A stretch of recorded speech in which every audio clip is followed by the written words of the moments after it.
नमस्कार मित्रांनो, लक्ष्मीच्या पावलांनी या मालिकेच्या आजच्या भागामध्ये आपण बघणार आहोत कलाला राहुलवर संशय असतो.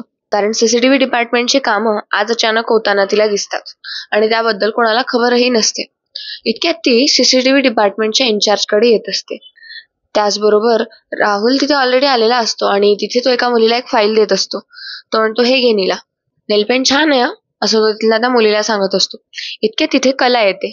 दोन मुली असतात तिथे काम करत, तर त्यातल्या एका मुलीला कला म्हणते की मानसी, तुम्ही सीसीटीव्ही डिपार्टमेंटच्या इन्चार्ज आहात. यावर आता ती नीला म्हणते, हो मॅडम. तेव्हा कला म्हणते, हो मग तुमच्या डिपार्टमेंटमध्ये काय हलगर्जीपणा सुरू आहे? खाली जाऊन बघा एकदा त्या सीसीटीव्हीची काय अवस्था आहे ते. कला मुद्दामून हे सगळं राहुल समोर बोलत असते, कारण तिथून निघून जाणारा राहुल आता थांबतो कला काय बोलते ते ऐकण्यासाठी. तेवढ्यात आता ती इन्चार्ज म्हणते, ती मानसी म्हणते की मॅडम, माझी जर काही चूक असेल तर मग माझ्या सगळ्या टीमला घेऊन सीसीटीव्ही चेक करते मॅडम. तेव्हा कला म्हणते, हो मग इतके दिवस काय करत होतात? आता खाली टेक्निशियन होता, काम करतोय, तू खाली तिथे अजूनही, हे तरी माहितीये का तुम्हाला? तेव्हा ती मानसी म्हणते, सॉरी मॅडम, मी डिपार्टमेंटमध्ये आहे, पण त्याचे कंट्रोल राहुल. तेव्हा ती मानसी पुढे काही बोलेल तोपर्यंत कला म्हणते की मला काहीही कारण देऊ नकोस. हे बघा, इथे काम करायचं असेल तर काटेकोरपणे करावंच लागेल. तेव्हा आता इतक्यात ती मानसी म्हणते, ओके मॅडम. कला मुद्दामून राहुलकडे बघत हे सगळं बोलत असते. म्हणजे तिला काहीतरी राहुललाच टार्गेट करायचं असतं. तिचा टार्गेट राहुल असतो. तेव्हा आता कला म्हणते की बाण बरोबर निशाण्यावर लागतोय.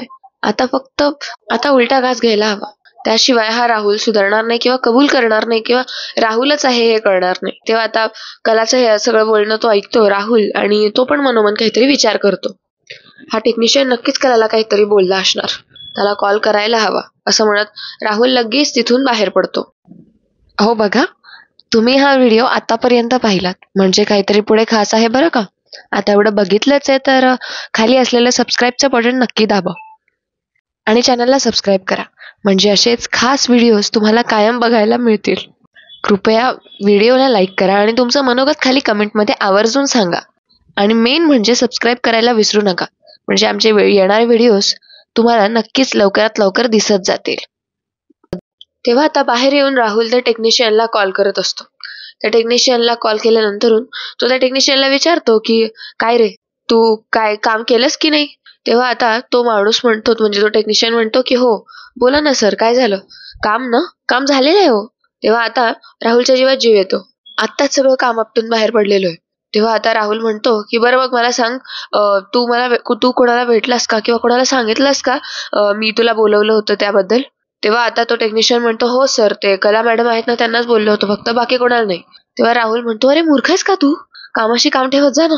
त्याच्याशी फोनवर बोलत असतो आणि आत बघतो तर कला त्या सीसीटीव्ही इन्चार्जला काहीतरी खडेबोल सुनावत असते मुद्दामून राहुल समोर. इतक्यात आता राहुल तिथे येतो आणि राहुल समोर कला बोलते की शेवटची वॉर्निंग देते मी, या सगळ्याचा रिपोर्ट मला लवकरात लवकर हवाय. तेव्हा ती इन्चार्ज म्हणते की हो मॅडम. असं बोलत कला तिथून निघून जाते. तिकडे आता राहुल मनोमन विचार करत असतो की बापरे, आता ही कला तिकडे जाऊन अद्वैतला सगळं सांगेल, मला काहीतरी करून तिला थांबवायला हवं, असं म्हणत आता राहुल लगेच कलाच्या मागे मागे जात असतो. कला इतक्यात लगेच केबिन मध्ये येते अद्वैत जवळ आणि ती फक्त उभी राहते. पाठोपाठ राहुल सुद्धा येतो आणि राहुल लगेच आल्यावर म्हणतो, दादा मी त्या सीसीटीव्ही वाल्या टेक्निशियनला इथे बोलवून घेतलं, कारण आपल्या ऑफिसचे सगळे सीसीटीव्ही कॅमेरा बंद आहेत असं कळालं मला म्हणून. आणि मला सांग, ऑफिस मधल्या कुठल्याही एम्प्लॉईने तेच केलं असतं ना, आणि मी सुद्धा तेच केलं. आणि तू प्लीज गैरसमज करून घेऊ नको, प्लीज ऐकून घेऊ माझं सगळं. तेव्हा आता अद्वैत म्हणतो, तू पण हे सगळं आता का सांगतोयस आम्हाला? तेव्हा कला म्हणते, हो ना राहुल, अरे स्पष्टीकरण का देतोयस? या सगळ्यात तुझा हात आहे का? तेव्हा आता कला त्याला उलट प्रश्न करते आणि आता राहुल घाबरतो. कला म्हणते, अरे राहुल बोल काहीतरी. तेव्हा आता इतक्यात राहुल म्हणतो, नाही म्हणजे आताच तू त्या सिक्युरिटी डिपार्टमेंटच्या मुलीसोबत काहीतरी बोलत होतीस ना. तेव्हा आता कला म्हणते की चांदेकर आपली सीसीटीव्ही बंद होते, मग काय करायला हवं? तेव्हा अद्वैत म्हणतो, बंद केव्हापासून? तेव्हा कला म्हणते, खूप दिवसांपासून. तेव्हा राहुल म्हणतो, नाही म्हणजे तेच सांगतोय की मला सुद्धा आजच कळलं की सगळे कॅमेरा बंद आहेत, म्हणूनच मी त्या माणसाला लगेच बोलवून घेतलं आणि सगळं काम करवून घेतलं. तेव्हा आता कला यावर म्हणते, सीसीटीव्हीच राहू दे चांदेकर, आपल्या एसीच्या वेंट्सचं चालू आहेत ना सगळं? तेव्हा अद्वैत म्हणतो, हो एसी तर सुरू आहे. तेव्हा कला म्हणते की नाही राहुलला खूप घाम फुटलेला आहे ना, तर म्हणून विचारते. तेव्हा आता कलाच्या अशा बोलण्यावर राहुल खरंच खूप घाबरलेला असतो. तेव्हा राहुल म्हणतो, नाही घाम कुठे एवढा, एनिवेज मी आलोच, असं म्हणत आता तिथून राहुल निघून जातो.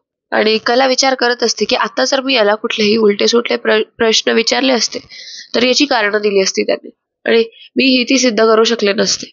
या सगळ्याच्या मागे राहुलच आहे हे मला तर चांगल्या पद्धतीने माहितीये. फक्त हे आता चांदेकरला कसं सांगू हा माझ्यापुढे सगळ्यात मोठा प्रश्न आहे. कला खरे पुरावे गोळा करण्याची नितांत गरज आहे आता तुला, असा मनोमन कला विचार करत असते. तर दुसरीकडे राहुल त्याच्या केबिन मध्ये येतो. तो खुर्चीवर हात आदळतो आणि म्हणतो वेळीच आता ह्या कलाचा बंदोबस्त करायला हवा. अतिशहाणी झाली आहे ही. त्यानंतर सॉरी, आणि कोण ती काल आलेली ती पूजा मला अडकवणार माझ्याच ऑफिसमध्ये? नाही, तिला सुद्धा धडा शिकवायलाच लागणार आहे मला. असं काहीतरी करावं लागेल ना की ज्यामुळे तोंड वर करून बघण्याची हिंमतच होणार नाही तिची. नाही, आता तिला कळेल की हा राहुल काय चीज येते. माझ्या वाटेत हात घालते ना, मग हात नुसता भाजणार नाही, नाहीसा होणार आहे आता. इतक्यात आता तिथल्या पिओनला हा आवाज देतो राहुल आणि तो म्हणतो सदा. तेव्हा आता तो माणूस म्हणतो की म्हणजे तिथला तो पिओन एम्प्लॉई म्हणतो की साहेब तुम्हाला काही आणखीन हवंय का, म्हणजे तुम्हाला कॉफी आणून देऊ का? म्हणजे सदाने आणताना हातामध्ये एक पाण्याचा ग्लास आणलेला असतो. तो ग्लास तो टेबलवर ठेवतो आणि मग तो विचारतो की साहेब तुम्हाला कॉफी हवी आहे का? यावर आता राहुल म्हणतो सर नाही, मला पूजा हवी आहे. तेव्हा तो सदा म्हणतो काय? तेव्हा आता राहुल म्हणतो की नाही म्हणजे पूजा मॅमला सांगा माझ्या केबिन मध्ये यायला. तेव्हा इतक्यात तो सदा म्हणतो बरं, असं म्हणत तो तिथून निघून जातो. इतक्यात पूजा राहुलच्या रूम मध्ये येते आणि म्हणते मे आय कम इन सर? तेव्हा आता राहुल म्हणतो येस प्लीज, असं म्हणत आता पूजा येते रूम मध्ये आणि राहुल म्हणतो येस पूजा थँक्यू. नाही म्हणजे आज तू हे सगळं मला दाखवलंस म्हणून मला कळलं की माझ्या ब्रांच मध्ये एवढा मोठा फ्रॉड येते.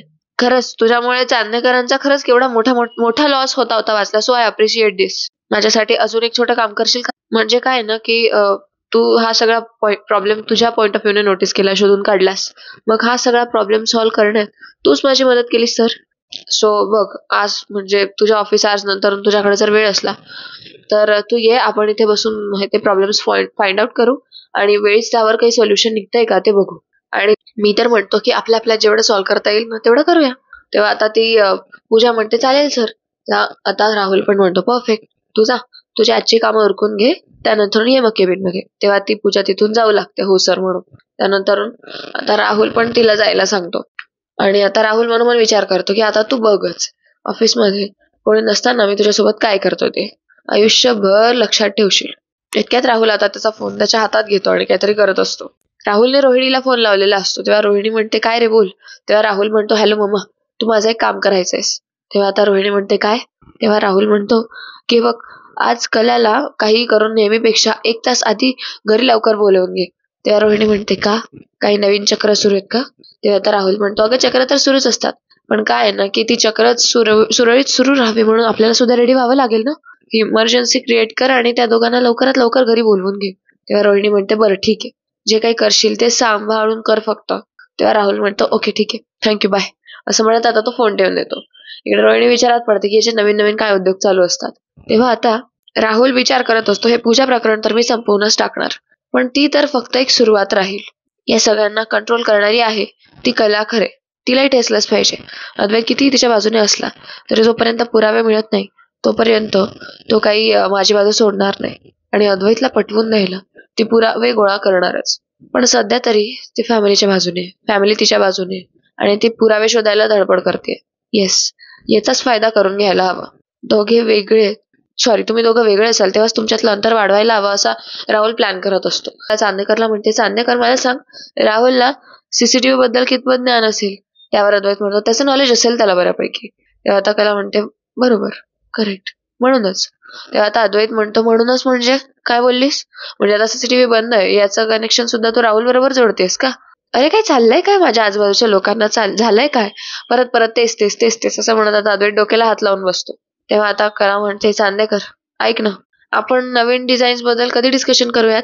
ती पूजा तिच्या कामामध्ये खूप चोख आहे हा, मला खूप कौतुक वाटतं तिचं खरंच. तुला काय वाटतंय? ऐक ना, आपण ही जी मशीन मध्ये कॉफी बनवतो ती मुळातच कडू असते की ती मशीनमुळे कडू होते? मला असं वाटतं आपण ऑफिसमध्येच कॉफी बनवायला हवी. मी बनवते, तू पिणार आहेस का? सांग ना, माझ्या हातची कॉफी पिशील चांदेकर? तेव्हा आता कला त्याला मनवण्याचा प्रयत्न करत असते आणि चांदेकरला राग आलेला असतो. त्याच्या कामात बिझी असतो आणि तिच्याशी बोलत नसतो काहीच, तो रुसलेला असतो. आणि ते कला म्हणते चांदेकर कॉफी पिशील का? तेव्हा आता कलाचं लक्ष एका स्टॅच्यूकडे जातं तिथल्या. आता ती त्या स्टॅच्यूकडे जाते ज्याला ज्वेलरी घातलेली असते त्या, आणि त्या स्टॅच्यूला आता कला विचारते तू पिशील? सांग ना, तू पिशील का? काय करणार? आता ज्याच्याशी बोलत होते त्याला माझ्याशी बोलायचं नाहीये, उत्तरही द्यायचं नाहीये. त्यामुळे काय आहे ना की त्याच्या नाकावर इतका राग आलाय ना की उत्तर द्यायला सुद्धा जीभ जड झालेली आहे. त्यामुळे ते जाऊ दे, मी तुझ्याशी बोलते. तुझं बरं आहे, कान नाक डोळे तोंड सगळे तुझ्याकडे, पण तुला काय काय बोलायचं नाहीये, फक्त दागिने घालायचे आणि मिरवायचं, हो ना? असं ती स्टॅच्यू सोबत कला बोलत असते. इतक्यात अद्वैतचं तिच्याकडे लक्ष जातं आणि अद्वैत तिच्या मागोमाग येऊन तिच्या जवळ येऊन उभा राहतो. कला त्या स्टॅच्यूला म्हणते, सांग सांग आता तरी बोल. तेव्हा अद्वैत तिच्या जवळ येतो आणि तिच्याकडे बघू लागतो की हिचं काय चाललंय असं. तेव्हा कला त्याला म्हणते, काय तिच्याशी बोलते, तुला अडचण आहे? तेव्हा अद्वैत परत फिरून तिकडून जातो आणि कला म्हणते, चांदेकर चांदेकर. तेव्हा आता कला अद्वैतचा हात ओढते आणि त्याला भिंतीशी लोटते आणि त्याला पकडून त्याला म्हणते, काय चाललंय तुझं, फक्त चेहरा ताणला आणि उगाच आठापिठा घातल्या म्हणून झालं का? मी तुझ्याशी बोलायचा प्रयत्न करते ना, तू उत्तर देत नाहीये, मग काय करायला होतं मी, काय करायला हवं होतं मी? हे बघ, मला माहितीये तुला माझ्या काही गोष्टी नाही आवडत, तसंच मलाही तुझ्या काही गोष्टी नाही पटत. तुझं राहुल बद्दल एक मत आहे आणि माझं वेगळं आहे, पण याचा अर्थ असा होत नाही ना आपण एकमेकांना टाळू. आपण एकमेकांचं ऐकलंच पाहिजे. असं आता कला अद्वैतच्या जवळ उभं राहून सांगत असते त्याला. अरे आपण नवरा बायको आहोत, आपण एकमेकांना ऐकायलाच हवं एकमेकांचं, समजलं? आता कला जेव्हा अद्वैतला ही ताकीद देत असते ते दोघांचा जरा क्लोज मोमेंट होत असतो तो, कारण तिने त्याला भिंतीशी खेटवलेलं असतं आणि ती अगदी त्याच्या जवळ उभी असते. तिच्या त्याच्या खांद्यावर हात असतो आणि ती त्याला वारंवार म्हणत असते, समजलं का तुला? आणि हो, आपण एकमेकांचं ऐकून घ्यायचं, याचा अर्थ असा होत नाही की आपण एकमेकांवर आपलं मत लादायचं. आपण एकमेकांच्या विचारांचा आदर करायचा, ते विचार पडताळून बघायचे. चल आता हो म्हण बरं पटकन. तेव्हा आता अद्वैत फक्त कलाकडे बघत असतो, तो तिच्या प्रेमात पडत असतो आणि ती म्हणते, चांदेकर बोलशील का? दोघंही आता एकमेकांमध्ये गुंतलेले असतात. एकमेकांमध्ये म्हणजे कला त्याला लेक्चर देत असते आणि तो तिच्यामध्ये पूर्णतः गुंतलेला असतो. तो फक्त कलाचं एक जेस्चर नोटीस करत असतो, तिचे डोळे, तिचे तोंड वगैरे, तिचं बोलणं. तेव्हा आता कला अद्वैतच्या जराशी जवळ जाते. तेव्हा अद्वैतला वाटतं ही काय करते आणि काय नाही. तेव्हा ती त्याच्या कानात सांगते, म्हणजे कानात काहीतरी बोलते आणि म्हणते, बघ बोललास की माझ्याशी, उगाच भाव खात होता. आलेच मी, मला एक छोटंसं काम आहे असं म्हणत कला तिथून जाते. आता मला काम आहे असं सांगून कला केबिनच्या बाहेर जात असते. जेव्हा कला तिथून जाते तेव्हा अद्वैत तिच्याचकडे बघत राहिलेला असतो आणि आता इतक्यात अद्वैतच्या फोनला नोटिफिकेशन येतं. तो फोन चेक करतो आणि इतक्यात राहुलचा त्याला मेसेज असतो आणि मेसेज असतो आणि अद्वैत तो मेसेज वाचतो. त्यात असतं की, दादा मला तुझ्याशी जरा बोलायचंय, एकटाच ये प्लीज, कलाला घेऊन येऊ नकोस. तेव्हा आता राहुलच्या बोलवण्यावर अद्वैत त्याच्या केबिन मध्ये जातो एकटाच. तेव्हा आता तो डोक्याला हात लावून बसलेला त्याला दिसतो. तेव्हा आता अद्वैत म्हणतो, राहुल काय झालं? तेव्हा आता राहुल उठतो, दादा. तेव्हा आता अद्वैत म्हणतो, काय रे काय झालं, तू असा का बसलायस? मुद्दामून बसलेला असतो राहुल त्याला असं बिचारा दाखवण्यासाठी. तेव्हा राहुल म्हणतो, अरे तू ये ना बस बस ना तू. तेव्हा अद्वैत म्हणतो, नाही ठीक आहे, बोल ना काय झालं? तेव्हा राहुल म्हणतो, दादा आजपर्यंत मी माझ्या मनातला तुला कधीच बोलला नव्हतो, पण आज बोलायचंय मला. मॉम आणि डॅडच्या मध्ये जेव्हा गोष्टी बिघडायला लागल्या त्यानंतर मी आणि ती माझ्या आजोळी म्हणजे चांदेकर मॅन्शन मध्ये येऊन राहायला लागलो. जसा जसा मोठा होत गेलो तशा तशा गोष्टी कळत गेल्या. माझी मम्मा कधी बोलली नसेल, पण तिला तुमच्या घरी राहण्यात खूप प्रेशर येतं रे, मलाही येतं. तेव्हा अद्वैत म्हणतो, काय बोलतोयस तू राहुल? मी तुला आजपर्यंत कधी परक मानलंय का? तू, मी, सोहम आपण सख्खे भाऊ जरी नसलो तरी सख्या भावांपेक्षा जास्त क्लोज आहोत ना, त्यामुळे उगाच काहीतरी मनात आणू नकोस. तेव्हा इतक्यात आता कला तिथे येते त्याच्या अद्वैतच्या केबिन मध्ये आणि तिला तो तिथे दिसत नाही. तेव्हा म्हणजे ती बोलता येते की चांदेकर ते नवीन डिझाईन, तेवढ्यात बघते तर अद्वैत तिथे नसतो. त्याची म्हणते, कुठे गेला हा? तेव्हा आता कला लगेच तिथून बाहेर पडते आणि इकडे लगेच अद्वैतला राहुल पुढे सांगत असतो की, दादा तू आमच्यात कधीच फरक केला नाहीस, तू खरंच खूप सॉलिड आहेस, मला खरंच तुझ्यासारखं व्हायचंय, परफेक्शनिस्ट. पण दादा सत्य आता कधी बदलत नाही ना, तुझ्या आणि सोहमच्या मागे जे चांदेकर आडनाव लागतं ते माझ्या मागे लागत नाही ना. आता राहुल हे सगळं मुद्दामून बोलत असतो अद्वैतला, डोळ्यात अश्रू आणून. तेव्हा विचारा अद्वैतच्या पण डोळ्यात अश्रू येतात. तेव्हा अद्वैत म्हणतो, राहुल काय बोलतोयस तू हे? तेव्हा आता राहुल म्हणतो, दादा प्लीज मी काहीतरी बोललो तर तू राग मानून घेणार नाहीस ना? तेव्हा आता अद्वैत म्हणतो, बोल ना बोल, ते ऐक, तू बस आधी इथे, पाणी घे मग बोल मला. तेव्हा आता लगेच कला राहुलच्या रूम मध्ये ढुंकून बघते तर राहुल आता अद्वैत पाणी देताना दिसतो. आता म्हणजे राहुलच्या केबिन मध्ये हे दोघं तिला दिसतात आणि अद्वैत त्याला पाणी देत असतो आणि तो पाणी पित असतो राहुल. तर दुसरीकडे आता चांदेकर मॅन्शन मध्ये तेव्हा आता आबासाहेब खाली असतात, म्हणजे सगळेच खाली असतात आलेले आणि आबासाहेब म्हणतात, मंजू झाली का ग माझी कॉफी? तेव्हा आता आबासाहेब म्हणतात की, रजनी तुला पण तुझ्यासाठी कॉफी घे, ए मंजू हिला पण एक कॉफी आण, असं म्हणत आता मंजूला आणखीन एक कॉफी आणायला सांगतात आबासाहेब. तिथे सरोज, अनामिका, नैना सगळ्याच असतात आणि आता रोहिणी तिथे खाली येत असते उतरत उतरत. ती सगळ्यांना जमलेलं तिथे बघत असते, सगळे मिळून मिसळून कॉफी पित असतात. तेव्हा आता रोहिणी विचार करते, हीच ती वेळ आणि हाच तो क्षण अद्वैत आणि कलाला तिथून ऑफिसमधून लगेच हलवायला हवं. असेही 6 वाजलेले आहेत. इतक्यात आता आबासाहेब म्हणतात की उत्तम झाली आहे कॉफी. तेव्हा आता रोहिणी लगेच इकडे बाजूला हॉलमध्ये येत असते सोफ्याकडे आणि काहीतरी नवीन डाव रचत असते. तेव्हा रोहिणी म्हणते, डॅड मी काय म्हणते, आई ग, असं म्हणत आता रोहिणी चक्कर यायचं नाटक करते आणि चक्कर येऊन सोफ्यावर पडायचं नाटक करते. ठीक आहे. आणि आता आहे ना सगळे तिच्याकडे बघतात आणि तिला असं अशा अवस्थेत पडलेलं बघून लगेच रजनी ओरडते, वंस. आणि त्यात तिकडनं आबासाहेब पण ओरडतात, रोहिणी काय झालं अगं. त्या सगळे आता खूप अवाक होतात असं रोहिणीला पडलेलं बघतात. आता रोहिणीने नाटक केलेलं असतं. सगळे लगेच धावतच येतात रोहिणीला बघायला. तेव्हा आता तिथे सरोज लगेच मंजूला पाणी आणायला सांगते. तेव्हा आता रोहिणी उठ, रोहिणी उठ बरं, असं सरोज लगेच बोलत असते. त्यानंतर म्हणते, रोहिणी काय होतंय. तेव्हा अनामिका पण म्हणते, आत्या काय होतंय तुम्हाला. तेव्हा आता रोहिणीच्या डोळ्यांवर पाणी शिंपडते सरोज.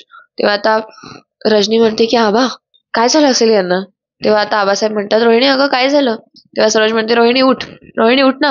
आता रजनी म्हणते, अहो डोळे उघडा ना वंस, काय होतंय. तेव्हा आता आबासाहेब म्हणतात, नाही ना, डॉक्टरांना बोलव बरं.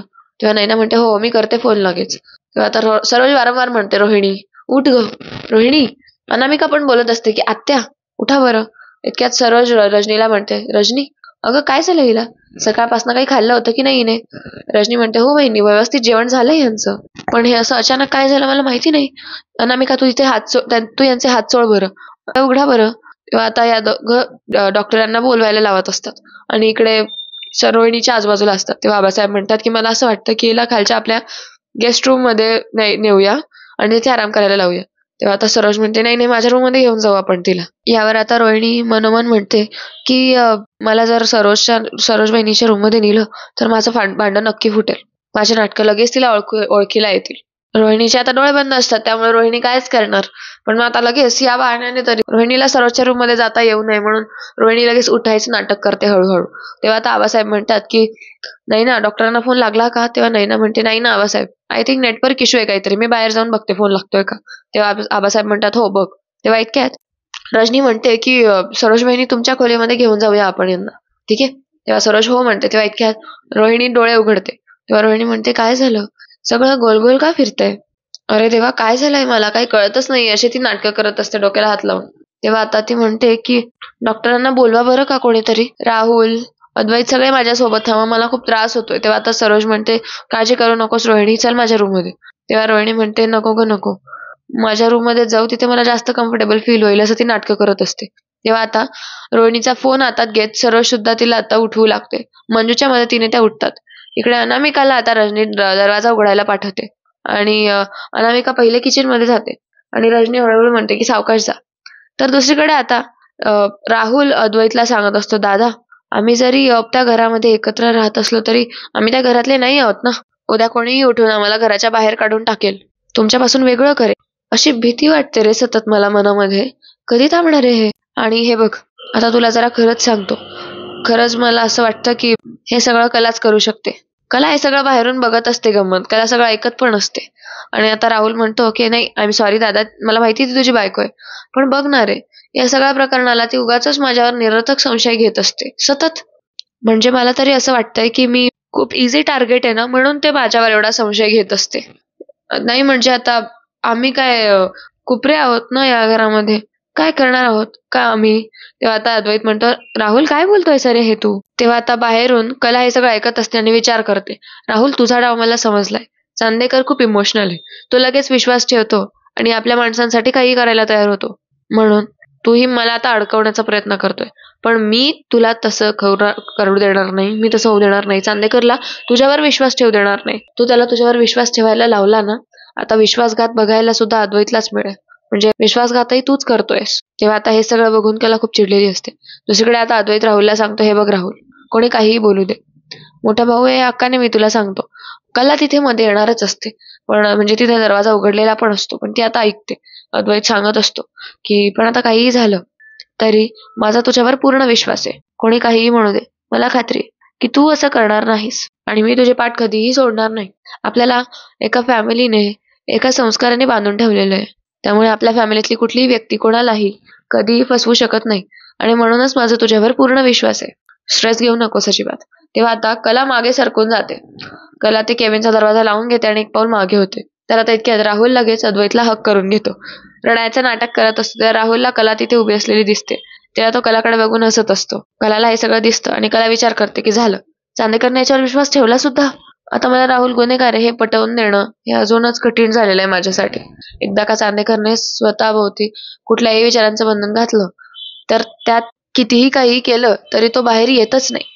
तर पुढील भागात आपल्याला बघायला मिळणार आहे की पूजा राहुलच्या केबिन मध्ये आलेली असते आणि राहुल पूजाच्या खांद्यावर हात ठेवून असतो आणि म्हणतो की कोणीतरी कंप्लेंट का करा कोणाची, असं पूजाला तो राहुल म्हणत असतो. तो तिला कुठेही टच करत असतो. म्हणजे थोडक्यात राहुल पूजासोबत मिसबिहेव करण्याचा प्रयत्न करतो, तिला कुठेही टच करण्याचा प्रयत्न करत असतो. तेव्हा आता पूजा त्याला जोरात झिडकारते आणि म्हणते, सर काय करताय तुम्ही? इतक्यात आता कला एकीकडे फोन करत असते इकडे पूजाला आणि ती म्हणते फोन का उचलत नाहीये ही. तेव्हा आता पूजा राहुलला लोटते बाजूला. तेव्हा इतक्यात आता राहुल सोफ्यावर पूजाला आदळतो आणि त्याच्याही नंतरून पूजा जेव्हा उठून पळायचा प्रयत्न करते तेव्हा तिला भिंतीशी जोरात लोटतो आणि तो तिच्या समोर जाऊन तिला घट्ट असं पकडून उभा असतो. इतक्यात मागे कारचा आवाज येतो आणि ही पूजा खिडकीतून बघते तर कला तिला आलेली दिसते आणि ती ओरडते सुद्धा की कला मॅम असो. तेव्हा आता राहुलला सुद्धा कला तिथे आलेली दिसते आणि तो पूजाच्या तोंडावर हात ठेवतो आपला. कला ऑफिसमध्ये येऊन पोहोचलेली असते. कला जेव्हा केबिन मध्ये बघते तेव्हा तिला कोणीच काहीच करताना दिसत नसतं, म्हणजे कोणीच दिसत नसतं. आता राहुलने पूजाला कुठे नेलं असेल कोणास ठाऊक, पण त्या मुलीसोबत तो मिसबिहेव करण्याचा प्रयत्न करत असतो हे निश्चित. तर मित्रांनो, आजचा एपिसोड तुम्हाला कसा वाटला हे कमेंट्स मध्ये सांगायला विसरू नका. चॅनलला सबस्क्राईब करा. धन्यवाद.